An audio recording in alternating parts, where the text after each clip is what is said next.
Hello friends, मैं हूं ब्रिजेश कुमार साहू और ब्रिजेश क्लासेस के इस यूट्यूब चैनल में आप सभी का स्वागत है।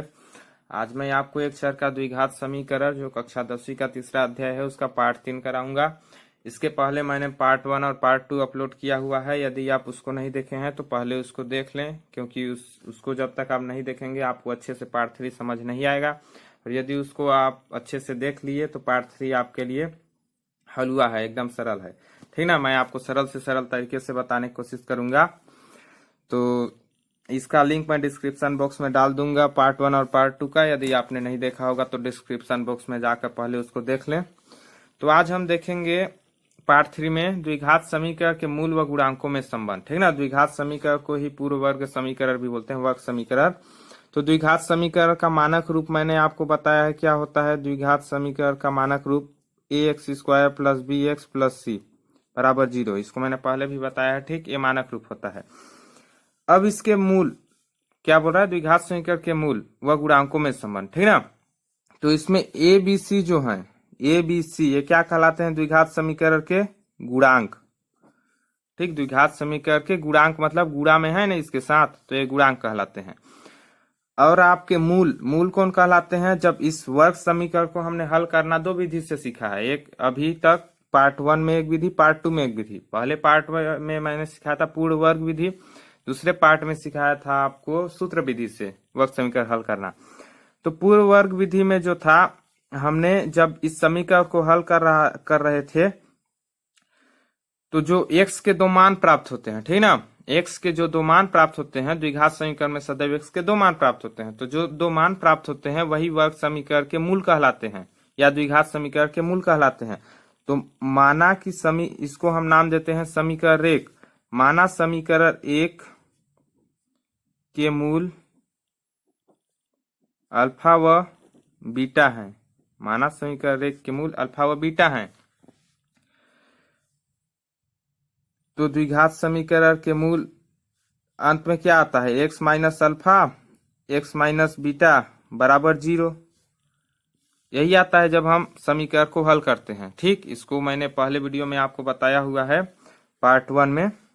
पार्ट 1 में जब हल करते हैं तो इस टाइप से आता है, मूल 2 अल्फा बीटा मान लिए तो इस टाइप से आता है। ठीक, अब हमने गुणन खंडन करना सीखा है, उसका भी वीडियो मैंने अपलोड किया हुआ है। बहुपद में बहुपद के मतलब बहुपद में बहुपद का गुणन खंडन करना, उसमें बताया हुआ है। बहुपद का गुणन खंडन करते हैं तो बीच वाले पद इसको किस प्रकार लिखते हैं, देखिए। द्विघात बहुपद के मूल के रूप में वर्ग समीकरण को किस प्रकार लिखते हैं, ठीक ना। इसको लिखा जाता है मूलों के पदों में द्विघात समीकरण को निम्न प्रकार से लिखा जाता है। मूलों के पदों में द्विघात समीकरण को निम्न प्रकार से लिखा जाता है।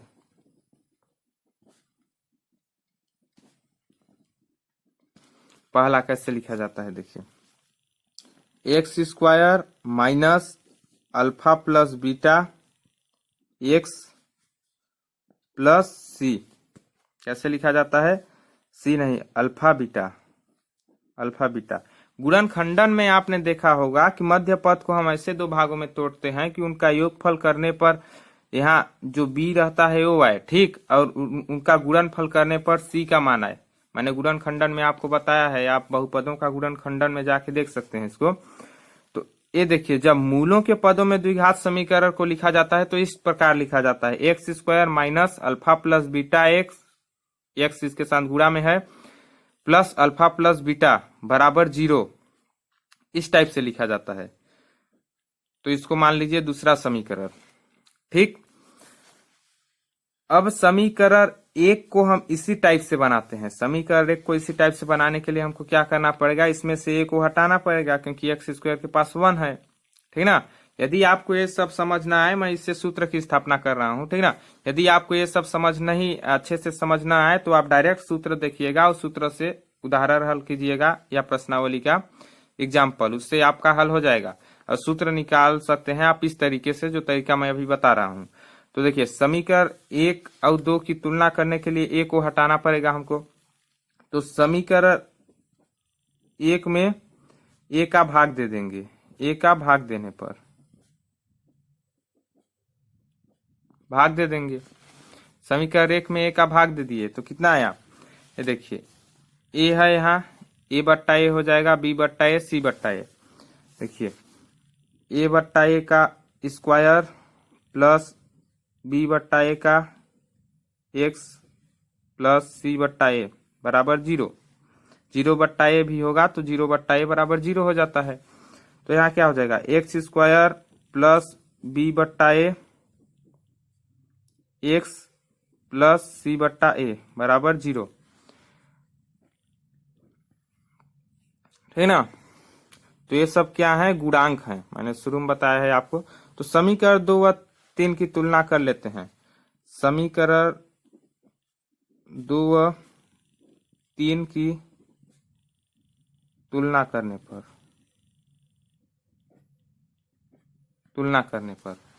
तुलना करेंगे तो क्या आएगा, यहाँ तो 1 1 है, ठीक ना।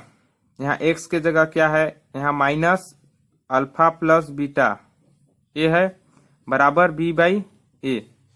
अल्फा प्लस बीटा क्या है, मूल है समीकरण के, पहले मैंने आपको बताया है। तो यहाँ से माइनस को हटाना चाहे तो यहाँ माइनस आ जाएगा। क्या हो सकता है, अल्फा प्लस बीटा बराबर minus B by A. Alpha plus beta बराबर माइनस बी बाई ए, इस प्रकार इसको लिख सकते हैं। माइनस को हटाएंगे तो यहाँ चला जाएगा। ये क्या हो गया, मूलों का योगफल।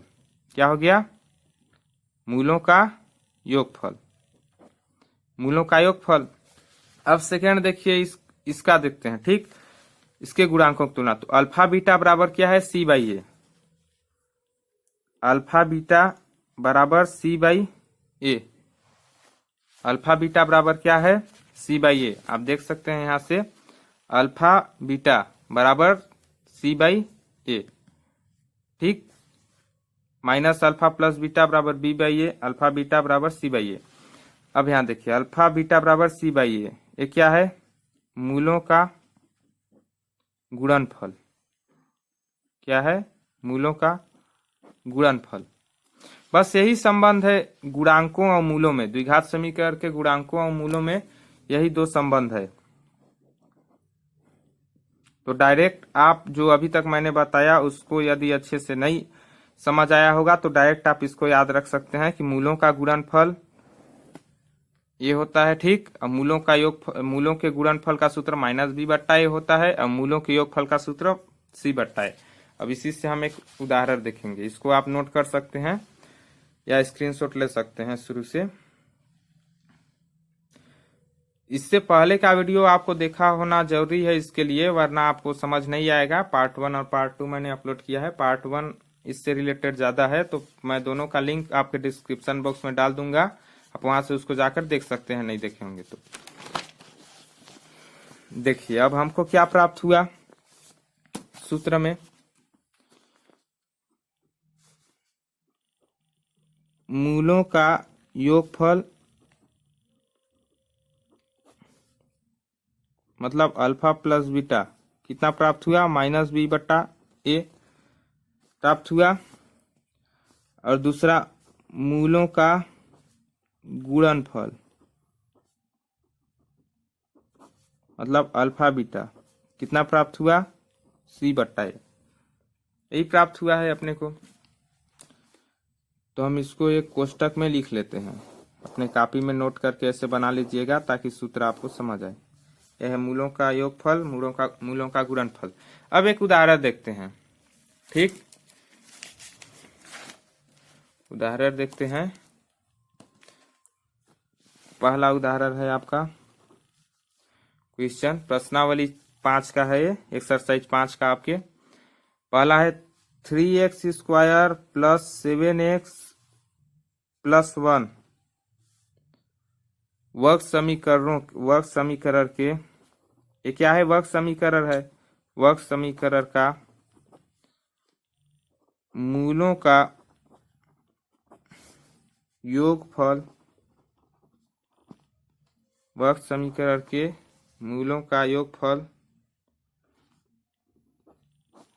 व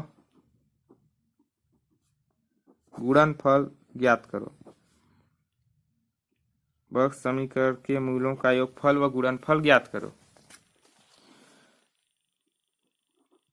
तो इसका हल करते हैं। क्या दिया है, 3x² प्लस 7x प्लस 1 की तुलना आपका एक्सरसाइज 5 का मतलब प्रश्नावली 5 का क्वेश्चन है ये, की तुलना ax² plus bx plus c से करने पर, तुलना कर दिए तो क्या आ जाएगा, a बराबर 3, b बराबर 7, c बराबर 1 आ जाएगा। तो हम जानते हैं, क्या जानते हैं, चूंकि मूलों का योगफल बिल्कुल सरल है, आप इजी से समझ सकते हैं, ठीक ना। बस सूत्र लगाओ और मान निकालो। मूलों का योगफल बराबर -b/a, मूलों का योगफल -b/a बट्टा a। तो b का मान कितना है, 7, तो -7/3 ये हो गया आपके मूलों का योगफल, मतलब अल्फा प्लस बीटा बराबर -7/3 ये हो गया आपके मूलों का योगफल, पहला आंसर। ठीक, दूसरा आंसर आपका हो गया मूलों का गुणनफल, मूलों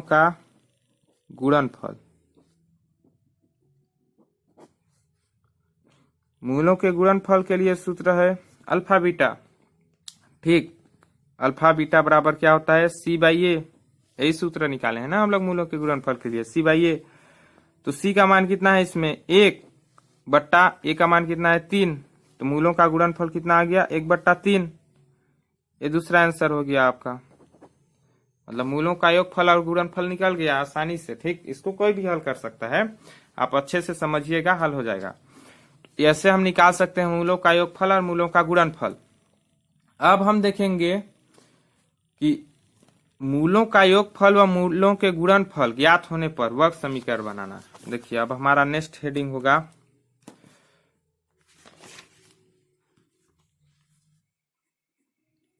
मूल ज्ञात होने पर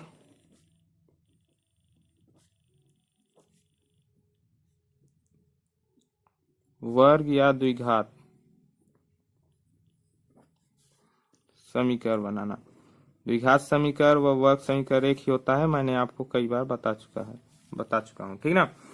मूल ज्ञात होने पर वर्ग या द्विघात समीकरण बनाना, समीकरण ज्ञात करना। मूल ज्ञात होने पर वर्ग समीकरण या द्विघात समीकरण ज्ञात करना। तो देखिए किस प्रकार ज्ञात कर सकते हैं हम मूल ज्ञात होने पर वर्ग समीकरण व द्विघात समीकरण। तो हमने सूत्र क्या देखा है, इसका मानक रूप क्या होता है, ax² plus bx plus c बराबर 0। तो जब मूल ज्ञात होते हैं, ठीक, तो हमने क्या देखा है, इसमें जब a का भाग दे देते हैं, a का भाग देने पर दोनों पक्षों में मान लो a का भाग दे दिए, क्या हो जाता है, x² plus b/a x plus c/a बराबर 0 हो जाता है। a का भाग मैंने आपको पहले में भी बताया है, a का भाग देने पर। तो यहाँ b/a क्या है, मूलों का योगफल, मैंने बताया है -b/a होता है ना, और c/a क्या है, मूलों का गुणनफल। तो माना मूल अल्फा बीटा है, मान लीजिए मूल अल्फा बीटा है, तब क्या हो जाएगा, यहाँ अल्फा प्लस बीटा एक्स क्या हो जाएगा, x² minus alpha plus beta x, क्योंकि मैंने आपको यहाँ दिखाया है कि माइनस अल्फा प्लस बीटा बराबर क्या होता है। देखिए, माइनस अल्फा प्लस बीटा बराबर b/a होता है, और अल्फा बीटा बराबर c/a, मतलब c/a। तो क्या हो सकता है, यहाँ b/a के जगह minus alpha plus beta x plus alpha beta बराबर 0। तो अब मूल ज्ञात होने पर हम वर्ग समीकरण बना सकते हैं, क्योंकि इन दोनों के जगह मान रख देंगे। इसको शब्दों के रूप में लिख सकते हैं, x² माइनस मूलों का योगफल एक्स स्क्वायर माइनस मूलों का योगफल गुणा एक्स प्लस मूलों का गुणनफल, मूलों का गुणनफल ऐसे लिख सकते हैं, बराबर 0। इस टॉपिक इसको भी आप ब्रैकेट में डाल लीजिए क्योंकि ये भी आपका एक सूत्र है। ठीक, इसको आप उतार सकते हैं या स्क्रीनशॉट ले सकते हैं नोट कॉपी में, या वीडियो पे यूज करके भी आप उतार सकते हैं। ठीक, अब हम देखते हैं एक उदाहरण की ओर, उदाहरण से ज्ञात करेंगे। क्या उदाहरण है हमारा? पहला, आपकी ये भी प्रश्नावली 5 का है, कक्षा 10वीं। वर्ग समीकरण बनाइए, वर्ग समीकरण बनाइए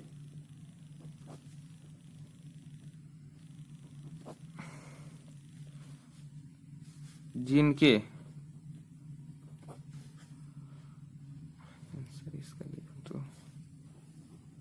मूलों का योगफल, मूलों का योगफल कितना है? -4। कितना है? -4। और सेकेंड, मूलों का गुणनफल कितना है? गुणनफल -12। ये आपके दे दिया है क्वेश्चन में, ठीक ना। वर्ग समीकरण बनाइए जिनके मूलों का योगफल -4 और मूलों का गुणनफल -12 है। तो हम कैसे बनाएंगे? देखिए, इजी से आओ, आसानी से हल हो जाएगा, आपको दिक्कत लेने की कोई जरूरत नहीं है, आसानी से हल हो जाएगा। तो देखिए, हम क्या जानते हैं? मूलों के पदों में वर्ग समीकरण या द्विघात समीकरण क्या होता है? एक्स स्क्वायर माइनस मूलों का योगफल, मूलों का योगफल एक्स प्लस मूलों का गुणनफल, गुणनफल बराबर 0। यही होता है मूलों के पदों में वर्ग समीकरण। अब यहाँ हम मान रख देंगे इसका, मूलों का गुणन योगफल कितना दिया है? -4। मूलों का गुणनफल कितना दिया है? -12। इसमें मान रख देते हैं एक्स स्क्वायर, मूलों का योगफल -12, एक्स प्लस, नहीं कितना दिया है? -4। कितना दिया है? -4। 4 बना लीजिएगा इसको, -4 एक्स प्लस -12 बराबर 0। ठीक है ना, -12 बराबर 0। अब देखिए, एक्स स्क्वायर यहाँ माइनस माइनस का गुणा होगा तो प्लस हो जाएगा, प्लस 4x हो जाएगा, और यहाँ प्लस माइनस का गुणा होगा तो माइनस होगा 12। कितना हो जाएगा? ये वर्ग समीकरण बन गया आपका। बना ना वर्ग समीकरण? देखिए, एक वर्ग समीकरण बन गया। तो वर्ग समीकरण बना लिए हम, 2 स्टेप का है, ठीक ना, इजी है, आपको इजी समझ में आ जाएगा। तो वर्ग समीकरण बनाइए जिनके मूलों का योगफल दिया है, गुणनफल दिया है, तो इस टाइप से हम वर्ग समीकरण बना सकते हैं। ये हो गया आपका आंसर। अब नेक्स्ट एक उदाहरण देखते हैं, अगला उदाहरण।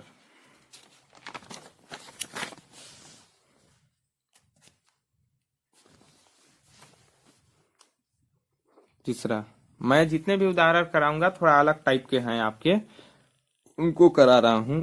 वर्ग समीकरण बनाइए जिनके मूल -7 व 4 हैं, जिनके मूल -7 व 4 हैं। ठीक, -7 और 4 है। वर्ग समीकरण बनाइए जिनके मूल -7 और 4 हैं।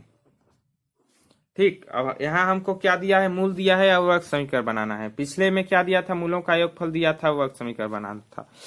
अब इसमें देखिए कैसे बनाएंगे, क्या बोलेंगे? दिया है